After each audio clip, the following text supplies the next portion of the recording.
Most people imagine darkness as an inconvenience, an obstacle softened by flashlights, street lamps, the glow of civilization. They think the danger begins only when something moves in the dark. But that belief is a relic of a world that no longer exists. After the collapse, the moment the lights die, the threat is already in motion. The first enemy you encounter isn't a creature, a marauder, or a trap. It's the false confidence carried over from the old world, the belief that I'll figure it out, it's just dark. Hard logic dismantles that illusion instantly. Total blackout is not passive. It actively reshapes how your brain interprets space, sound, and time. Your depth perception collapses. Your hearing overcompensates. Your threat detection instincts fire without context. And in that confusion, the smallest error cascades into irreversible consequences. The hook is simple but brutal. You will not realize you're already in danger until the moment you try to use light and fail. Maybe because your battery is dead. Maybe because your flame won't hold. Maybe because the light you ignite exposes your position to someone who has been listening to you stumble for the last 20 seconds. In the old world, a dead flashlight was an inconvenience.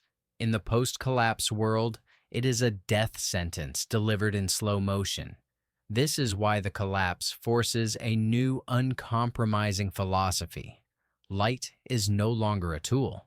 It is a form of power, and power that is mismanaged becomes a liability. Every illumination choice becomes a tactical decision with consequences that unfold in silence. When you finally understand that, you realize the truth that drives everything in the parts ahead. Survival is not about having light. It's about controlling light. And only 6 lighting tools remain stable enough, durable enough, and tactically sound enough to keep you alive when the world becomes a void. In the new world, illumination is governed by a single uncompromising doctrine.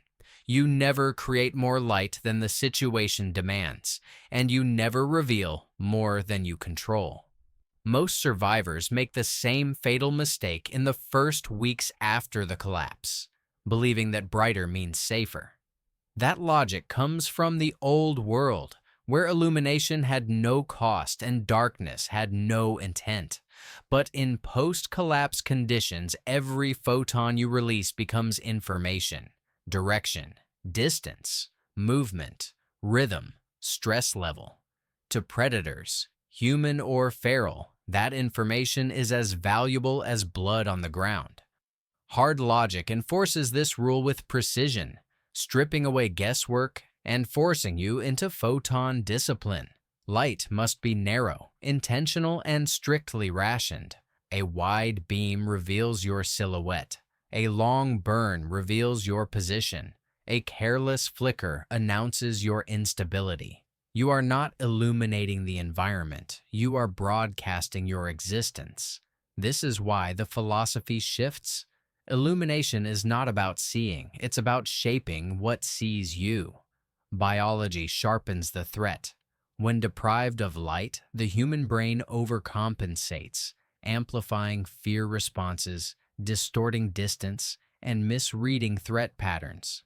Darkness doesn't simply hide dangers. It creates illusions that push you into poor tactical decisions. And this is where controlled, disciplined lighting becomes the anchor of psychological stability. A directed beam resets spatial awareness. A timed pulse overrides panic. A concealed glow supports navigational logic without exposing your body profile. Light is not emotional comfort. It is neurological correction.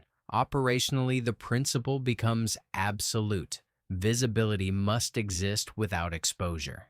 You use the smallest beam necessary, angled low, controlled by breath, movement, and intention. You never blast the darkness, you carve into it. You avoid the impulse to sweep left and right. You guide the beam like a surgeon, making incisions into uncertainty.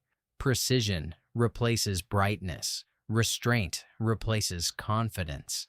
In this world, the survivors who live longest are not the ones who carry the most powerful lights. They are the ones who understand the physics of being seen. This is the threshold you must cross before the tools matter. Without this principle, no equipment, no matter how advanced, rugged, or improvised, will compensate for tactical negligence. With it, even the simplest lighting tool becomes a life-preserving instrument. The next parts dissect the 6 tools that obey this doctrine and why they remain the final unshakable options in total post-apocalypse darkness. The first lighting tool that survives every collapse scenario is the Dynamo hand crank flashlight, the only light source that never waits for sunshine, never depends on batteries, and never dies unless you do. You introduce it immediately because survivors must know exactly what they're reaching for when the world goes dark. A compact, gear-driven flashlight powered entirely by your own motion. Its reliability is not a feature. It is a weaponized form of certainty built on the hard logic principle that mechanical systems outlive electrical hope. A dynamo flashlight works on brutally simple physics. You rotate the crank, the internal gear train turns a magnet through a coil, and your muscle becomes stored electromagnetic energy. In a world where lithium cells rupture in the cold, alkaline batteries leak into their casings, and solar panels die beneath ash skies, the dynamo stands as the only lighting tool whose lifespan is chained directly to your will. This immediacy is what makes it essential. You don't wait for light, you generate it. But owning one after the collapse isn't guaranteed. So the question becomes, how do you get it when the world has already fallen apart? The first source is abandoned emergency kits, roadside, governmental, industrial. Because many pre-collapse safety protocols included crank flashlights as a fallback for power failures. Search emergency stairwells, old maintenance closets, disaster preparedness stations, and vehicle emergency compartments. The second source is improvised markets forming after collapse. Dynamo lights become early currency items because they are rare objects that provide guaranteed value. The third option is salvage. These lights often survive debris impact because their casings are reinforced plastic shells with low internal complexity. Even a partially crushed unit may still function after cleaning corrosion and re-lubricating the crank spindle. Yet the dynamo's advantages come with tactical cost. You must earn every second of illumination. 30 seconds of cranking may give 1 to 2 minutes of functional light, enough to check bearings on a map, inspect a wound, or navigate a narrow passage. This exchange rate disciplines you. It forces you to respect illumination as a finite resource. It breaks the old world luxury of constant light. And more importantly, it teaches you the rhythm of survival. Crank and cover, pause, illuminate, move.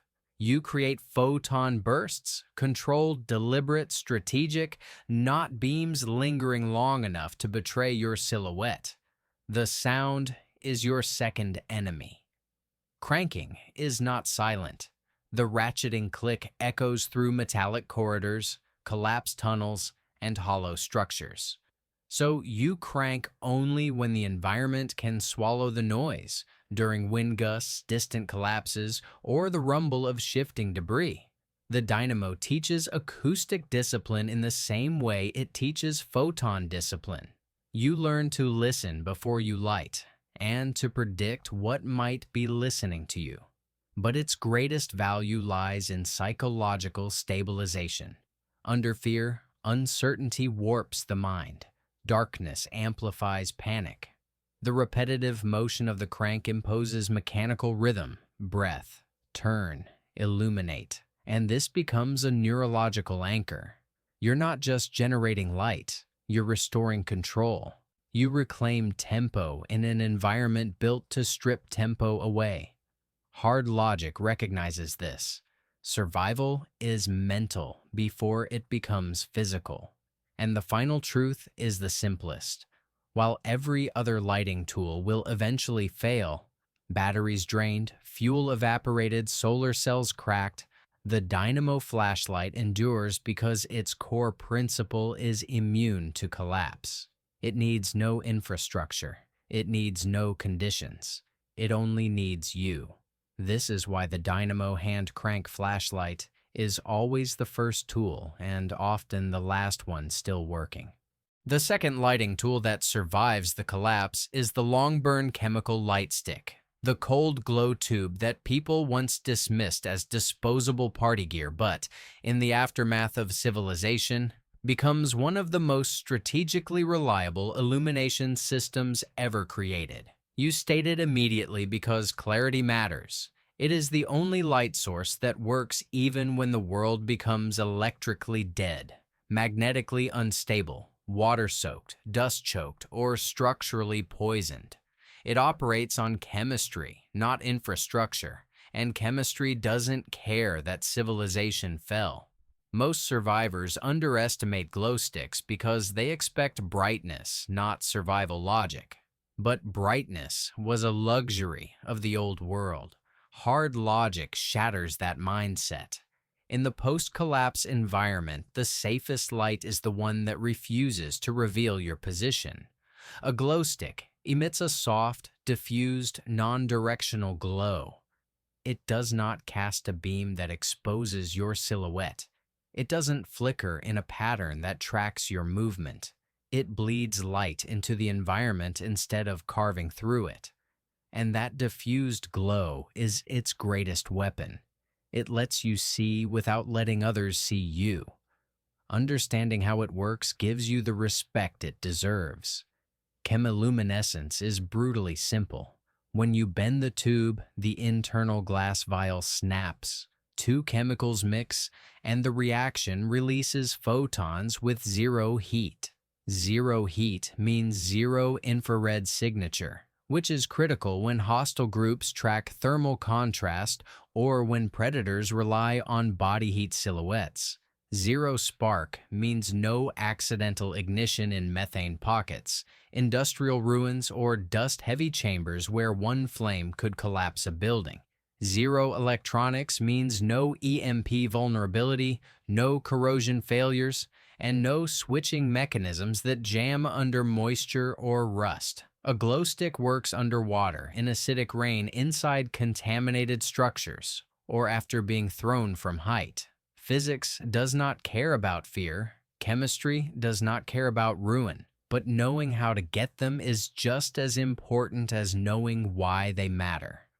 After the collapse, glow sticks aren't lying around in homes. They're concentrated in very specific environments. Pre-collapse emergency caches, search hospitals, underground parking structures, industrial facilities, fire safety stations, roadside emergency boxes, and maintenance tunnels. Glow sticks were standard equipment in disaster kits because they were stable, cheap, and impossible to misuse.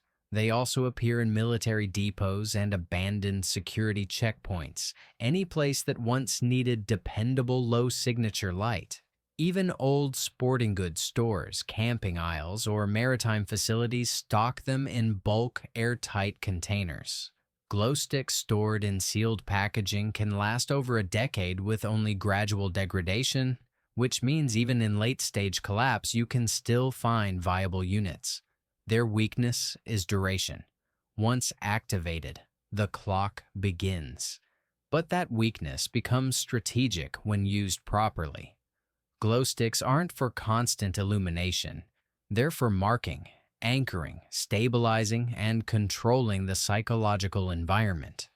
In a collapsed building, drop one down a stairwell to assess depth and movement. In a shelter, hang a single stick at chest height to calm group paranoia without revealing silhouettes. In a tunnel, place them at directional nodes to prevent circular navigation loops, one of the most common collapse-era hazards. The most important principle is the cold glow doctrine. Green and blue sticks project minimal attention signatures while maximizing night vision compatibility. Red sticks preserve your rods, allowing faster adaptation when light dies. Yellow provides the best emergency visibility, but also the highest risk of detection. Choosing the wrong color in the wrong moment becomes a tactical betrayal. Glow sticks will never impress you. They will never blind enemies. But in a world where attention equals death, the tool that glows quietly is often the one that ensures you see the morning. The third tool that endures when modern systems collapse is the oil-based flame system. Not the romantic lantern of old stories, but the brutally functional flame driven by whatever combustible liquid the wasteland will still surrender to you. You identify it immediately because survivors must understand exactly what it is: an oil lamp, tin lantern, wick burner, or improvised fuel flame built from metal scraps, cloth wicks, and any burnable oil that hasn't polymerized into sludge. It is primitive, yes, but primitive is precisely why it survives. Anything that existed before electricity will outlive the death of electricity. The physics are simple but unforgiving. A flame produced by oil is a heat-driven reaction, and heat-based systems operate independently of circuitry, batteries, or magnetic environment. Hard logic values this because a tool that predates the grid cannot die with the grid.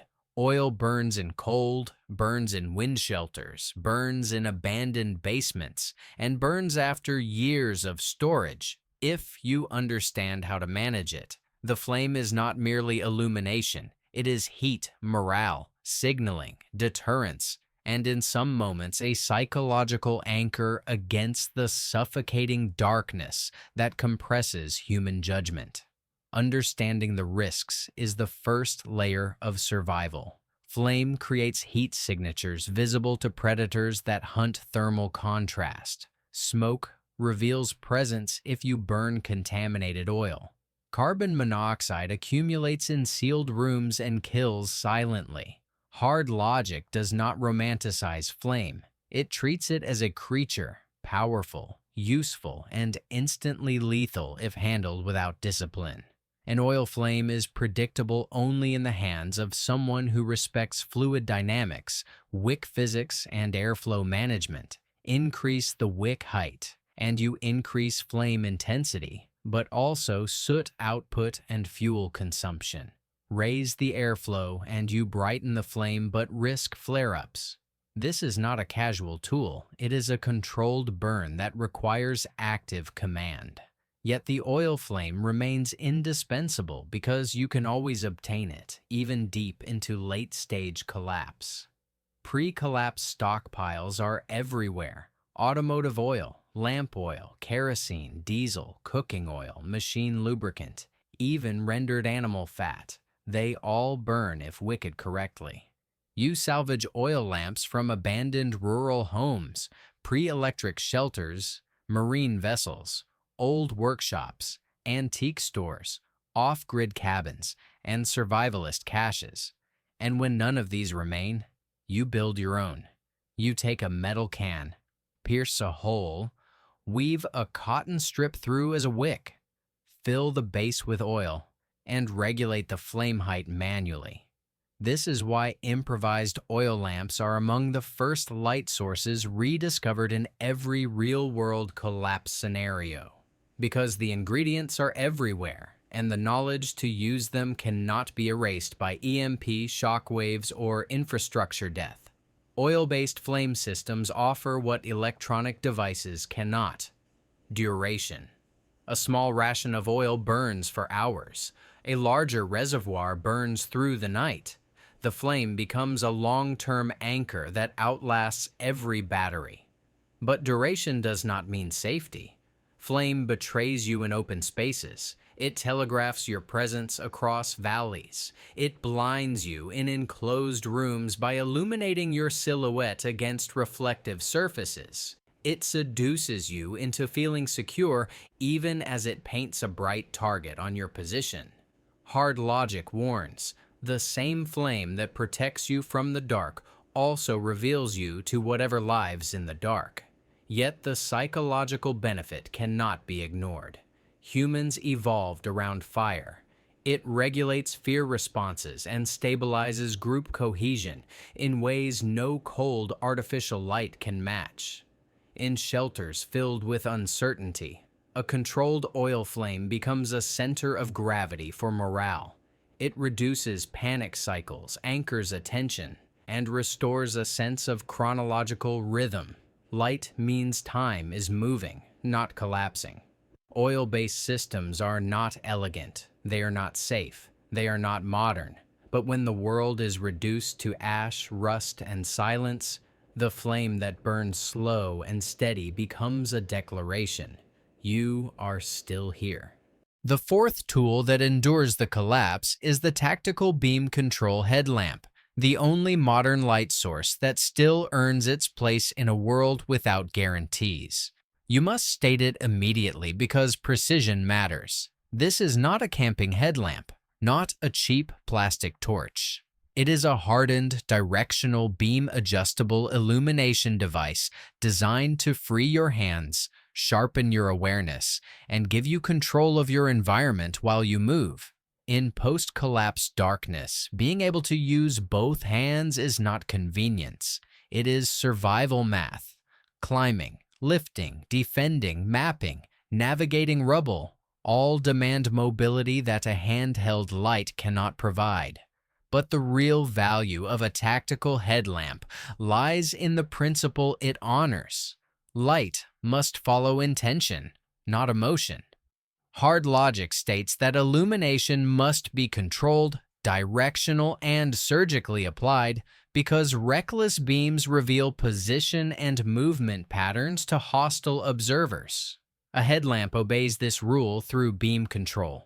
Tight, narrow beams for stealth navigation, wide, diffused beams for close work, low red modes for night vision preservation, and strobe modes for emergency disorientation. It lets you decide how much the dark sees and from what angle. Understanding the science behind its survival potential makes its value clearer. Battery chemistry is the deciding factor. Alkaline cells fail under cold and leak under humidity. Nickel-based rechargeables lose capacity after cycles, but lithium cells, especially lithium primary or lithium-ion packs, retain charge for years, resist temperature extremes, and produce stable voltage under heavy draw. This is why tactical headlamps using lithium power outperform every casual flashlight after the collapse. Light becomes predictable, consistent, and long-lasting, even when the environment crushes less stable energy storage. But the question survivors always ask is the most important one. How do you get one when the world has already died? Tactical headlamps are concentrated in 3 types of locations. First, search professional gear zones. Industrial maintenance sites, construction zones, underground utility access rooms, mining outfits, fire and rescue depots. These are built for people who needed hands-free light long before collapse. Second, high-end camping and outfitter stores contain beam control headlamps, sealed in weatherproof packaging, often with spare batteries stored separately in dry boxes.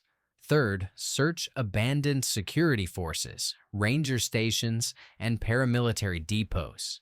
Tactical headlamps were standard because they maintained reliability under environmental stress. Once acquired, the headlamp becomes an extension of your situational logic. Beam control is not optional.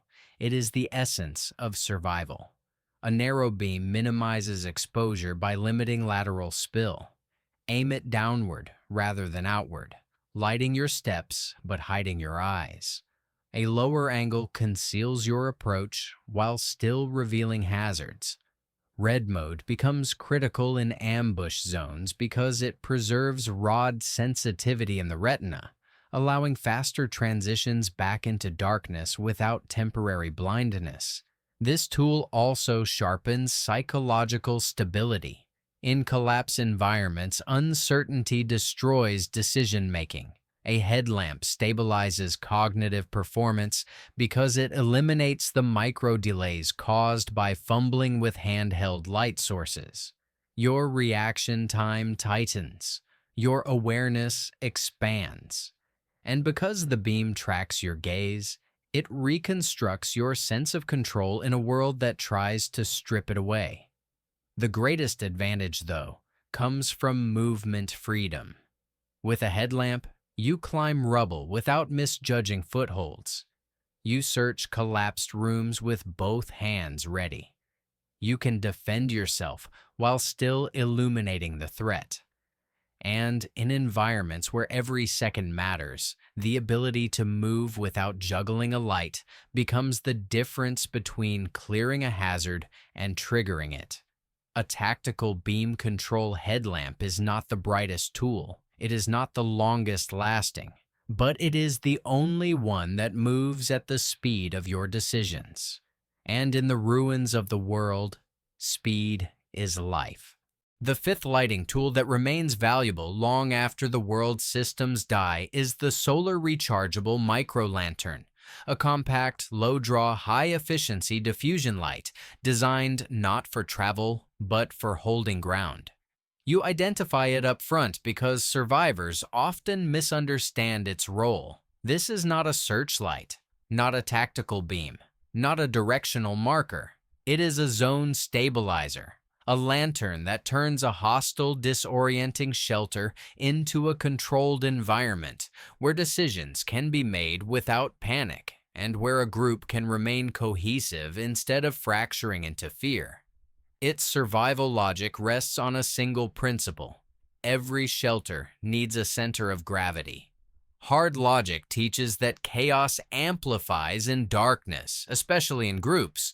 Without a stable point of illumination, paranoia spreads, arguments escalate, and judgment spirals into error. A micro-lantern solves this because its soft 360-degree glow stabilizes the psychological environment without projecting your presence into the distance. Unlike bright LEDs or flame-based tools, a micro-lantern diffuses light locally. It creates a perimeter of clarity no larger than a small room, just enough to keep your team oriented, no more than necessary to stay unseen from the outside world. Its strength lies in its energy independence. Solar rechargeable systems remain functional long after infrastructure collapses because they rely on the one resource the world still provides: ambient light. Even under ash-filled skies or through degraded atmospheric haze, photovoltaic cells can still gather fractional energy over time. These lanterns store that energy in high-density internal batteries, drip charging throughout the day, enabling illumination at night. They do not need pristine sunlight. They only require patience. And patience, in collapse scenarios, is currency. Knowing how to find them becomes the next strategic step. Micro-lanterns are often located in pre-collapse camping stores, off-grid survivalist cabins, Coast Guard stations, rooftop emergency caches, and any location designed for extended stays without guaranteed power. Urban explorers find them in abandoned apartments belonging to preppers, rooftop gardens, or minimalist eco-homes where solar kits were common. Marine environments, marinas, small boats, life rafts also stock compact solar lanterns sealed against moisture. They were built for prolonged isolation long before isolation became the permanent condition of the world. Their limitations, however, are non-negotiable. Solar lanterns require time and exposure to gather energy. In continuous overcast or subterranean environments, they may charge slowly, forcing survivors to ration usage or alternate between multiple units. Their diffusion glow, though safe, is not tactical. It cannot cut through distance, cannot probe darkness, cannot serve as a search tool. Hard logic reminds you, a lantern is for territory, not transit. You stabilize with it, you do not advance with it. But their psychological power is unmatched. A diffused glow reduces panic propagation in groups. It keeps breathing synchronized, keeps decision-making rational, suppresses hallucinations brought on by prolonged darkness, and provides a visual anchor that prevents individuals from drifting into dissociation. Light is not just photons, it is neurological order. When placed at the center of a room, a micro-lantern becomes a quiet commander, imposing calm without needing force. Its value multiplies in long-term collapse scenarios because it creates light cycles, something human biology depends on. Without the rhythm of day and night, circadian regulation fails. Sleep collapses. Cognitive function decays. A micro-lantern used in controlled intervals restores a sense of time, prevents psychological erosion, and keeps a group mentally intact. A solar rechargeable micro-lantern will never overwhelm darkness. It doesn't need to. It creates a sanctuary inside the dark, a controlled bubble of reality where survival decisions can be made with clarity instead of fear. The sixth and final lighting tool that remains lethal, reliable, and brutally adaptable in a dead world is the multi-fuel improvised torch, the weaponized flame you build with your own hands when every manufactured system has failed. You name it immediately because clarity is survival. This is the torch made from scavenged cloth, metal piping, wooden shafts, wire wrap, and whatever combustible fuel the wasteland still yields. It is the oldest light humans ever created, and it endures because it follows the hard logic doctrine that a tool you can build is a tool that cannot be taken from you. An improvised torch is not a decorative flame. It is a mobile illumination weapon designed for hostile terrain. Collapsed industrial corridors, underground transit tunnels, forest dead zones, flooded shafts, and structures where directional beams fail. The flame announces presence, but it also dominates the immediate environment. Heat pushes back animals, smoke reveals airflow anomalies, flame reflections expose movement, and the burning tip becomes both signal and deterrent. You carry a torch not to hide, but to force the environment to answer you. Understanding the physics is mandatory. A torch operates on capillary action.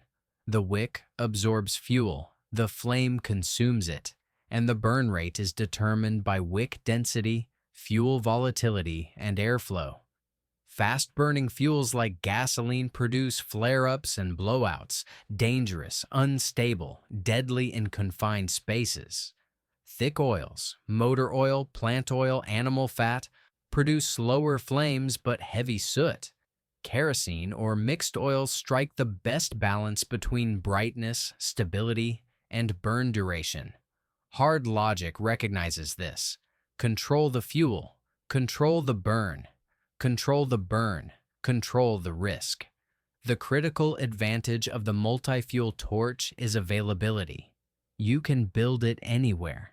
You salvage metal tubes from collapsed buildings, wooden handles from debris, cloth from abandoned clothing, and fuel from vehicles, kitchens, workshops, or even organic rendering. You can twist wire or wrap cloth to bind the wick. You can soak the head in oil, fat, or alcohol. In extreme scarcity, even plastic residues can be melted and layered to prolong burn. No scarcity prevents this tool from existing. Only ignorance does. And ignorance is the first thing collapse punishes. A torch's weaknesses are real and merciless. It destroys stealth. The flame flicker reveals movement. The heat signature is visible from distance. Smoke can suffocate in enclosed rooms. Sparks can ignite dust or gas pockets. But these weaknesses become advantages when strategically deployed. In dark ruins where predators stalk silently, a torch becomes a perimeter weapon. In tunnels where poisonous gases gather, the flame reveals instability before your lungs pay the cost. In structures full of stagnant air, the smoke exposes drafts that indicate hidden exits or structural voids. Darkness becomes readable through combustion. Fire turns the unknown into information. Psychologically, the improvised torch serves as a declaration. A survivor carrying a torch signals intent, not passive movement, not hesitation, but control of space. Flame manipulates the human primitive brain. It commands distance, asserts dominance, and stabilizes group fear in ways no cold light can replicate. The rhythmic sway of a torch restores primal orientation. In collapse psychology, this matters. Flame synchronizes heartbeat, reduces panic propagation, and anchors attention around a moving point of certainty. This tool does not pretend to be safe. It is volatile, loud, and visible. But collapse is not a world where safety exists, only advantage. And in the deepest darkness, the ability to manufacture your own illumination, your own weapon, and your own environmental probe becomes the highest form of operational independence. A multi-fuel improvised torch is not subtle. It is not quiet. It is not modern, but it is the one light that obeys no supply chain, no infrastructure, no scarcity, only your will to build it. When the lights of the old world vanish and the darkness stops being a backdrop and becomes an active force, survival reduces itself into a single discipline: the lighting protocol. Not a list of tips, not improvisational guesswork. A doctrine built on hard logic, physics, biology, psychology, and collapse behavior that governs how illumination is used when every photon becomes a tactical decision. Every mistake is irreversible because light is both lifeline and liability. You obey the protocol or you disappear into the dark the way countless survivors already have. The first principle is photon discipline. Light is not visibility, it is exposure. Every second a beam cuts the dark, your position, posture, and movement rhythm become legible data to anything watching. You never saturate the environment with brightness. You carve into it gently. You angle beams low to hide your eyes. You pulse instead of sweep. You illuminate only what you must know, never what you hope to see. Survivors who blast a full beam into the abyss are not searching. They are announcing. And in a world where attention is fatal, that announcement is a death sentence. The second principle is rotation and rationing. No lighting tool lasts forever, not even the ones built to endure collapse. Dynamo fatigue, fuel scarcity, battery degradation, and chemical expiration all converge into the same truth. You must rotate tools, never relying on a single source. Use glow sticks for shelter stabilizing, reserve headlamps for movement, preserve oil flames for stationary tasks, deploy torches only when confrontation or exploration demands dominance. The survivor who clings to one tool dies with it. The survivor who cycles tools extends the horizon of their existence. The third principle is environmental matching. Every environment dictates its light. Tunnels demand torches for airflow reading. Ruins demand narrow beams for silhouette control. Shelters require diffused glow to maintain group cohesion without telegraphing presence. Open spaces punish flame and reward discipline. Enclosed spaces punish beams and reward chemistry. Hard logic states, darkness is not a single enemy. It's a shifting battlefield, and your lighting strategy must shift with it. The fourth principle is psychological regulation. Darkness erodes cognition. Humans misjudge distance, amplify threats, and enter panic spirals when the world becomes lightless. Controlled illumination interrupts this decay. A micro-lantern stabilizes groups. A glow stick softens panic without revealing position. A dynamo crank becomes a breathing rhythm that cuts through fear. Illumination is not just a tool. It is a neurological treatment that prevents collapse of judgment. Survivors who lose psychological footing lose everything. The final principle is the one the old world never taught. Light is not safety. Light is power, and power mishandled demands a cost. In the post-collapse world, you are always negotiating with darkness, never defeating it, never escaping it, only managing its reach. Those who try to overpower it with reckless brightness die. Those who fear it and refuse illumination die. Survival belongs to the ones who treat darkness as a field of variables and light as the scalpel that manipulates them. This is the truth you carry forward. In the dead world, you don't use light to escape the dark. You use light to control it, precisely, deliberately, without mercy. And when you master that discipline, the darkness stops hunting you. It waits, because you have become something it cannot predict.